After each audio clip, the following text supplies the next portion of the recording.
Hey, what's up guys, Ali here from mysocialyou.com and welcome back to my channel. In this video today, we're going to talk about how do you make your Zoom meetings safe and secure. Before we jump into it, you know what to do. Subscribe, hit the bell icon, and also like this video.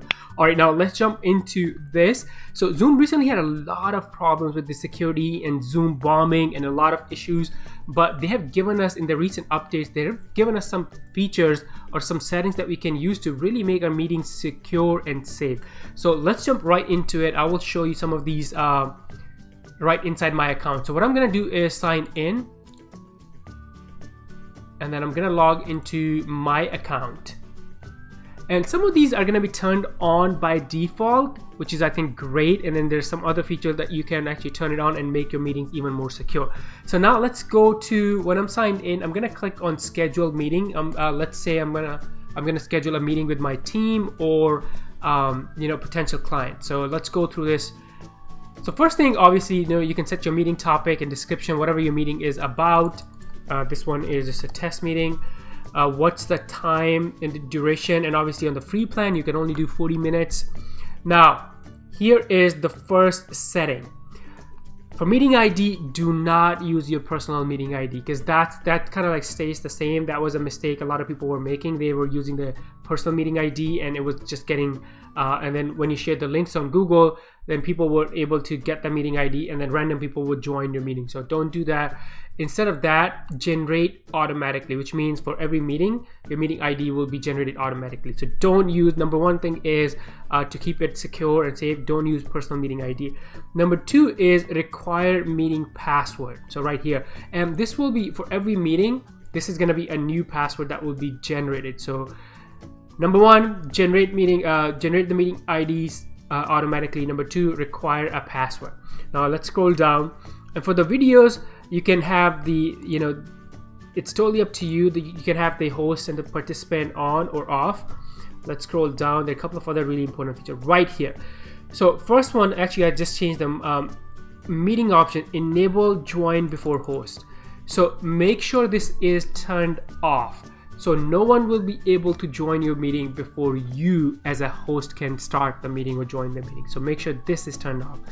And then this is another really important feature, enable waiting room. So what this means is when people join your meeting, they will be put into a waiting room and you will have to manually accept those people to come and join the meeting and get on the call or the video or whatever you guys are doing in that meeting. So make sure these two settings are super, super important. So we talked about 4 different things to recap. First, make sure you use to generate the meeting IDs automatically. Number 2 is require a password. Number 3 is disable the join before host. And number 4 is enable waiting rooms. And when you do that, hit save. And then that's how your meeting will be safe and it will be super, super secure. Now, I do want to show you a couple of other things that you can look into or set to make it even more secure. So what I'm going to do is, let's go to settings. And I am going to go,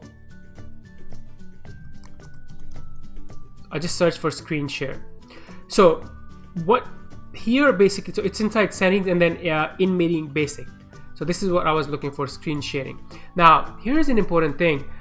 Who can share you want to allow screen sharing or not? So in most cases, most of your meetings, you have to allow screen sharing, but depending on, who's attending the meeting, you can say only host can share the screen or all participants can share the screen. So depending on, if my meeting is with my team, I may have this, this all participants. But if I'm having meeting with, a group coaching call with people that I don't know, then I may disable that and say, hey, only host can share the screen.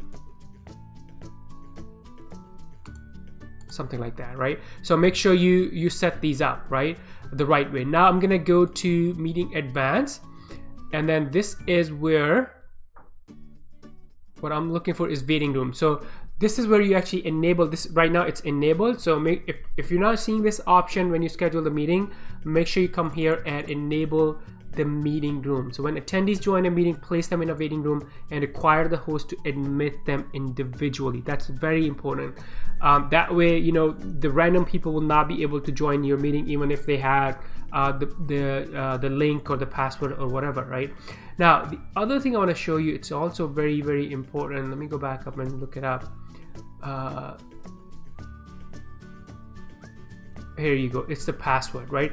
So require password when scheduling new meeting, turn that on. Require password for instant meetings, turn that on. And require password for, so even though we talked about that, you know, you should not use the personal meeting ID, but even if you do use it somehow, you know, let's say I'm having a meeting with my family or my brother and I'm using personal meeting ID, you can enable the password for that as well.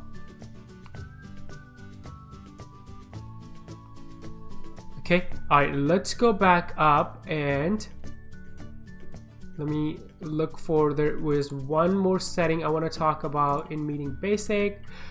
Here you go. So it's right here, file transfer.